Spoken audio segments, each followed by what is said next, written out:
Here's a post a buddy of mine wrote. I'm going to show you how to make this better. Because if you look at what he wrote, the difference between 100K and 1 million isn't skill, it's understanding containers. Okay, so stopping right there, there's one thing you can do that makes this more compelling. Might feel like you are grabbing their attention for the person who's curious about how to make more money. I'm making 100K, I'm making a million. Oh, and now I have to understand containers. But what's really happening is I read this and I know the punchline.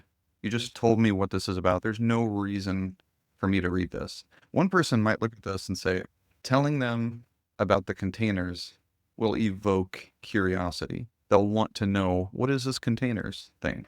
But also, you're saying the difference between 100K and a million is containers. It's like, oh, okay, it's containers. Then I move on with my life. But when we take that out, every business is like a bathtub. Now that's interesting. There's novelty to this. How is it like a bathtub? And then he goes into a visual demonstration. At first, we obsess over filling it. More clients, more revenue, more followers. And so he's drawing you into it. This is a new paradigm. A paradigm is a perspective, a way of looking at things. Every business is like a bathtub. And then he drops into a familiar situation. More clients, more revenue, more followers. But there's a hidden truth. When your tub is full, adding more water just creates a mess. So stopping right there, doing this, deleting that, evokes more curiosity and you draw them in. Whereas here, you're giving away the punchline. When you have a joke, there's the setup, and then the punchline is that unexpected twist. In a joke, the punchline makes us laugh. In a story, the punchline is an epiphany, that insight you get that shifts your perspective so you look at things differently. I never thought of it that way. It's unexpected. So if you look at this, the punchline is about understanding containers and how they work. You're giving away the punchline before you even start the setup. And punchlines don't mean anything without the setup. We call that context. And the bigger lesson here is most people start giving their solutions without giving any context or any setup as to why their solution is even relevant. Like, hey, you know what's important? Containers. Okay, why are you telling me this? I don't care. Moving on. It's like, well, here's why this is important. Because every business is like a bathtub, right? So that's cool. But now I'm thinking like, okay, I'm thinking containers. Oh, you're talking about a bathtub. The way our mind operates is we are always predicting the future. We're always solving for the unknown. It's why we make assumptions. It's why we stereotype. So when there's something new, we have to figure out, can I trust it? Is it going to try and kill me? What do I do with it? And so we have to rapidly predict what is going to happen. We see someone in a hoodie walking towards us super fast, hands in his pockets, and suddenly reaching in. What do? You start to get a little skittish. So we're always trying to figure out what's going to happen next. That's why jokes work so well. They'll tell a story leading you down a path where you start to predict what's going to happen. But when the punchline comes and it's something, a complete 90-degree angle from what you thought, it catches you off guard. In the form of a joke, it makes you laugh. In the form of a story, you get an epiphany, a new perspective. In a fiction book or a movie, it's the plot twist. You're thinking one thing, but then the unexpected occurs. Are you following me here? It's like, hey guys, welcome to a movie called The Sixth Sense. It's about Bruce Willis and he's actually dead the whole time. All right, let's start the movie. It completely ruins the movie. That first line is telling everyone, hey guys, Bruce Willis is dead. So we're going to delete that. So we can end right there. But since we're here, here's what else I might change on this. So this is great. Every business is like a bathtub. At first, we obsess over filling it. More clients, more revenue, more followers. But there's a hidden truth. This doesn't mean anything to me. You already have a movie playing in my mind. Let's keep going with the movie. Let's not stop the movie yet. But when your tub is full, adding more water just makes a mess. I would clarify what that even means. When you say it creates a mess, what do you mean by that? And then right here, the real game, that doesn't mean anything either. So he talks about how adding more makes a mess, but then he says that what you're trying to do is protect what you have. These aren't the same thing. So he's bottom lining, like here's the bottom line. Here's what this means. The bottom line he gives us is not what he just said. He talked about it's making a mess. The bottom line is, what's the metaphor for making a mess? Adding more makes a mess how? And then he starts talking about flow, but he introduces the solution. It's about building bigger and better bathtubs. Then down here, your bank accounts, your email lists, these are all vessels. I hope you know what vessel means, because it's a container that holds fluid. These are all bathtubs. Then he goes another bottom line. Small thinking protects the water. What are you talking about? Now we're talking about small thinking? I have a feeling that's what this was supposed to be about. Maybe the problems that we're having in our business is we're trying to add more to this one tub that we have. And that's why life feels like chaos. And it's difficult to be adding more to our bathtub. Now, coming back down here, small thinking. So I don't like this because now you're insulting them. If they're having this problem, it's like, oh, you're a small thinker. If this is me, and this is me, frankly, because I'm not a multi-millionaire. I'm just a nerd. I'm just a nerd who emails my list either every day or every 3 months. So I'm not thinking small on purpose. That's not my intention. So it's like, I don't need to be called out like that. Instead, tell me why it's not my fault. Say, but this is the way we were taught. So he starts with small thinking and gives that the answer is big thinking. The first 100K teaches you to create flow. So now he's introducing flow again when he didn't explicitly mention flow earlier. So I'm lost. Let's hit pause right here because this might feel like, man, writing this stuff is complex and nuanced and difficult.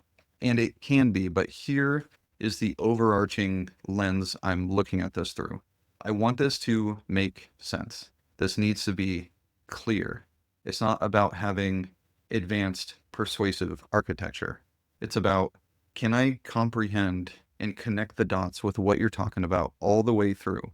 I can vaguely understand what you're going for, but that's also because I'm a professional and I read a ton. So there's a lot of ingrained heuristics of analyzing concepts at a 30,000 foot view. But it's also forcing me to make a lot of leaps of assumption of, I think I know what you mean.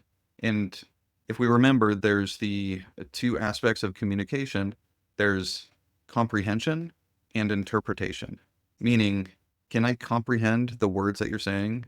Are you speaking English? Are you speaking at a level that I'm comfortable with? Am I in third grade reading an academic white paper where you're using multi-syllable words and you don't even have any pictures? Then I can't comprehend it.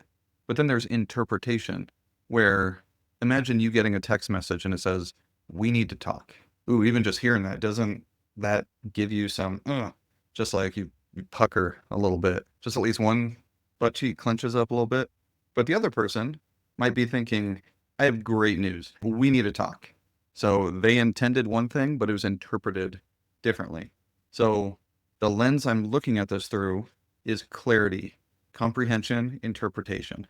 So when we use things like analogies and metaphors like bathtubs and water, we need to stay consistent. And it's not for some literary purpose. It's because you were putting pictures in my mind and I have this visual landscape going.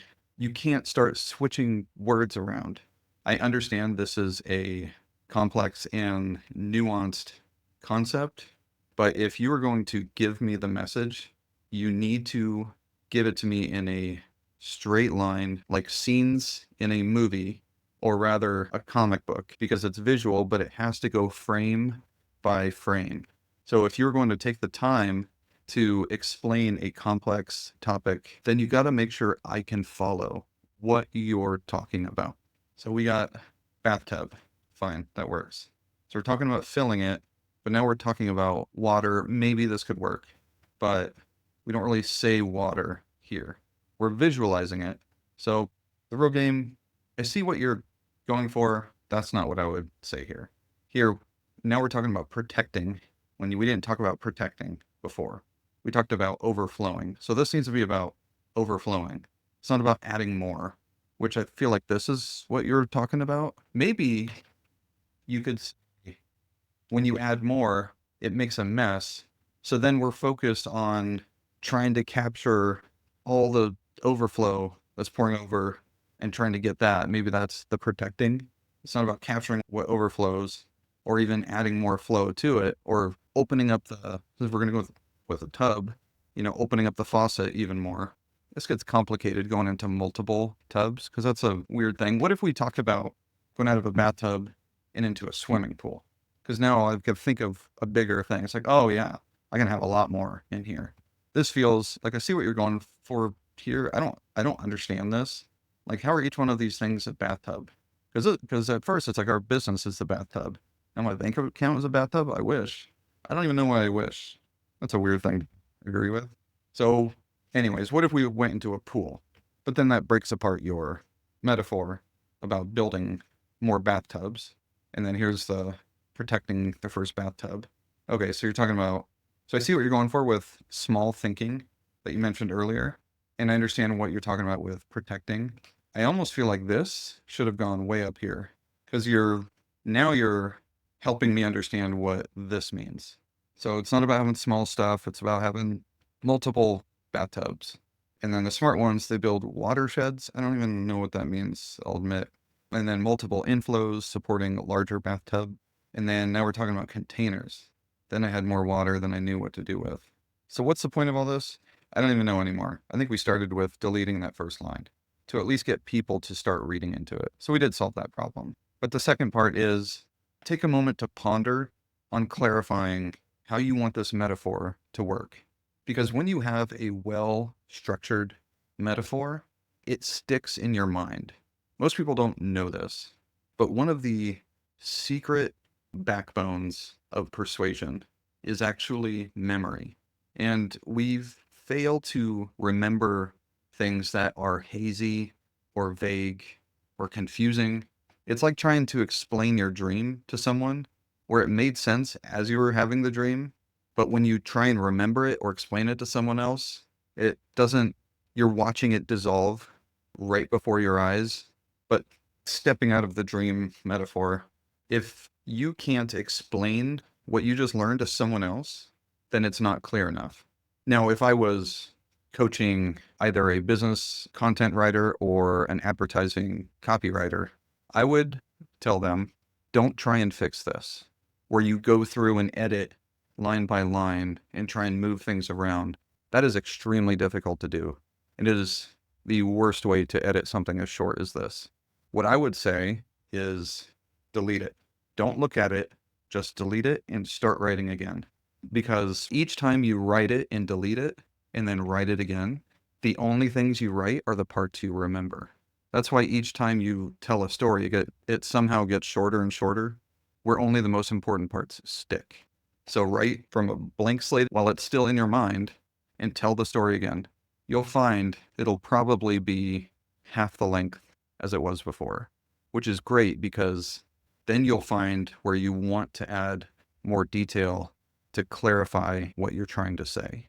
So I hope that helps. Whatever questions you have, let me know. And if you enjoyed this, I can do more, but it's your call. Bye.